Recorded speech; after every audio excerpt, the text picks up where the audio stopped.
आदाब दोस्तों, मैं हूं शहजाद आलम बरनी। आप देख रहे हैं द बरनी शो। आज हम अपने शो में जो मुद्दा लेकर के आए वो मुद्दा है चार मीनार से जुड़ा हुआ, हैदराबाद से जुड़ा हुआ, हैदराबाद के अतीत से जुड़ा हुआ। आमतौर पर एक चर्चा होती है कि क्या हैदराबाद पहले भाग्यनगर था और चार मीनार पर बना हुआ भाग्य लक्ष्मी मंदिर क्या अनऑथराइज्ड कंस्ट्रक्शन है, यानी कि इलीगल है, और क्या ये एक तरह का अतिक्रमण है। बीजेपी अक्सर व बेशतर इसको लेकर के विवाद करती रहती है। पिछले दिनों देश के गृह मंत्री अमित शाह भी जब हैदराबाद पहुंचे तो चार मीनार पर भाग्य लक्ष्मी मंदिर के दर्शन करने के लिए पहुंचे, क्योंकि भाग्य लक्ष्मी मंदिर जो है और हैदराबाद का नाम बदल करके भाग्यनगर रखने का जो मुद्दा है वो बीजेपी के लिए एक तरह का ट्रम्प कार्ड है। यानी सीधे तौर पर बीजेपी अपने सत्ता के पैर वहां पर जमाने के लिए भाग्यनगर और भाग्य लक्ष्मी मंदिर का सहारा लेने में जुड़ी हुई है। ऐसे में सवाल उठते हैं कि क्या हैदराबाद का नाम वाकई में पहले भाग्यनगर था और जो मंदिर चार मीनार पर बना हुआ है, जो भाग्य लक्ष्मी मंदिर कहलाता है, उसकी सच्चाई क्या है। इसको लेकर के आर्कियोलॉजिकल सर्वे ऑफ इंडिया के तहत एक आरटीआई फाइल की गई।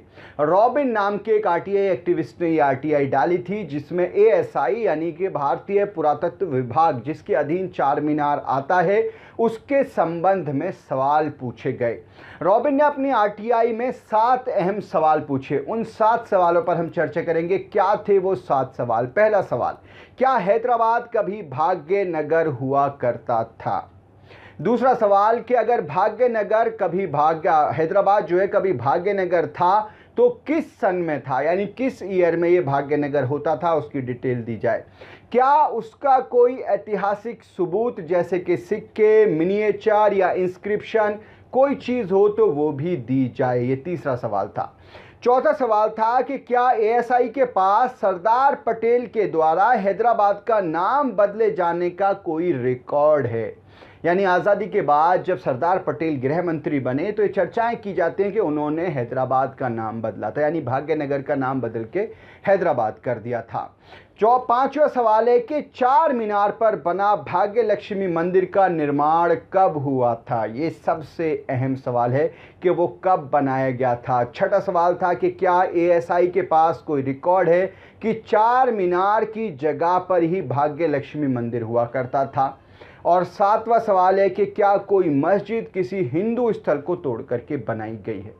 ये 7 अहम सवाल थे जिनके जवाब एएसआई ने दिए हैं, और उनमें सबसे अहम बात यह है कि एएसआई का जो हैदराबाद सर्किल है उसके अधीन जो हैं वो 8 मॉन्यूमेंट हैं जो एएसआई के अधीन आते हैं हैदराबाद के अंदर। और बाकायदा एएसआई का साफ तौर पर कहना है कि इनमें से कोई भी मस्जिद, कोई भी मॉन्यूमेंट किसी मंदिर या हिंदू धार्मिक स्थल को तोड़ करके नहीं बनाया गया था।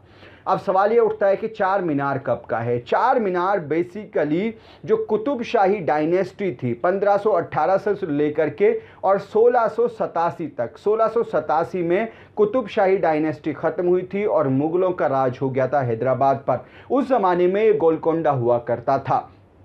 चार मीनार को 1591 में बनाया गया था। मोहम्मद कुली कुतुब शाह के द्वारा इसका निर्माण किया गया था। एएसआई ने साफ तौर पर कहा है कि एएसआई के पास इस तरह का कोई रिकॉर्ड नहीं है कि पहले हैदराबाद का नाम भाग्यनगर हुआ करता था। और दूसरी बात जो सबसे अहम है, एएसआई का कहना है कि जो भाग्य लक्ष्मी मंदिर है वो 1960 के करीब बना था, यानी कि पहले नहीं था वहां पर। 1591 में से लेकर के 1960 तक चार मीनार पर कोई मंदिर नहीं था और पुराना मंदिर का कोई ऐतिहासिक रिकॉर्ड एएसआई के पास नहीं है। ये बाकायदा आरटीआई में जवाब दिया है। हालांकि इतिहासकारों में थोड़ा सा अपवाद है, आपस में थोड़े से क्लैशेस हैं एक दूसरे को लेकर के। कुछ का कहना है कि भागमती नाम की एक महिला थी जो कुली कुतुब शाह जो थे उसके प्रेमी हुआ करते थे, उससे प्यार करते थे, और उसी के चलते ये जो भाग्य लक्ष्मी मंदिर है ये बना था। लेकिन इसको लेकर के इतिहासकारों में आपस में ही विवाद है। बहरहाल एएसआई का कहना है, यानी आर्कियोलॉजिकल सर्वे ऑफ इंडिया जिसके अधीन चार मीनार आता है, उसका सीधे तौर पर कहना है कि भाग्य लक्ष्मी मंदिर का कोई पुराना रिकॉर्ड नहीं है, ये एक तरह का अवैध निर्माण है। यानी सीधे तौर पर कि जो मंदिर है वहाँ पर बना हुआ, एएसआई के मुताबिक वो एक तरह का अनऑथराइज्ड कंस्ट्रक्शन है, अवैध निर्माण है। तो बहरहाल ये पूरा जो विवाद है, इस पर एएसआई का ये जवाब आया है। इस जवाब पर आगे विवाद फिर से होंगे, बीजेपी अपनी गाथा गाती रहेगी, लेकिन सवाल ये उठता है कि क्या इस तरीके से अगर कोई व्यक्ति चार मीनार जैसा बड़ा स्ट्रक्चर बनाता है तो क्या उसके कोने पर कोई मंदिर बनाएगा? ये सबसे अहम सवाल है। आप इस पूरे मामले को किस तरीके से देखते हैं, अपनी राय ज़रूर बताएं। वीडियो के नीचे कमेंट बॉक्स है, उस कमेंट बॉक्स में जाकर के अपनी राय हमें ज़रूर बताएं। आज के इस एपिसोड में इतना ही। हमारी आपसे रिक्वेस्ट है, इस वीडियो को शेयर ज़रूर करें और हमारे चैनल को सब्सक्राइब ज़रूर करें। और आप हमें सोशल मीडिया पर यानी इंस्टा, ट्विटर और फेसबुक पर फॉलो करने के लिए वीडियो के नीचे जो लिंक्स दिए हुए हैं उन लिंक्स पर जाकर आप हमें सोशल मीडिया पर फॉलो कर सकते हैं। बहुत बहुत शुक्रिया।